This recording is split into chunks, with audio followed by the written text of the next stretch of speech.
সূরা বাকারার শেষ 2 আয়াত রাত্রে পড়ুন, যথেষ্ট হয়ে যাবে ইনশাআল্লাহ, হাদিস রয়েছে। আর সূরা বাকারা তেলাওয়াত করতে বলা হয়েছে শয়তান থেকে রক্ষার জন্য বাসা বাড়িকে। সূরা বাকারা পুরোটা তেলাওয়াত করুন, অথবা তেলাওয়াতের যে রেকর্ড সেটা চালিয়ে রাখুন, তাহলে ইনশাআল্লাহ ঘর বন্ধের কাজ হয়ে যাবে। বিশেষ করে মক্কার হারামের ইমাম শেখ মাহের আল মুআক্কিলির যে তেলাওয়াত সূরা বাকারার, এটা রুকিয়ার জন্য, শয়তানের উপদ্রব থেকে বাঁচার জন্য বেশ পরীক্ষিত, উপকারী এগুলো হতে পারে।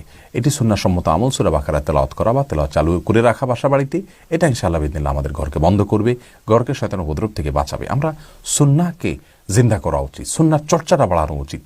আমরা সব ক্ষেত্রে চেষ্টা করি শর্টকাটে টাকা পয়সা দিয়ে স্থায়ী করে সমাধান করে নিতে, নিজেরা কোনো কাজ করতে রাজি না। ইসলাম বলে আমি নিজে সক্রিয় হব, আমি নিজে আমল করব, আমি কার্যকর ভূমিকা রাখব, আমার সমস্যার সমাধানের জন্য আমি নিজে দোয়া পড়ব।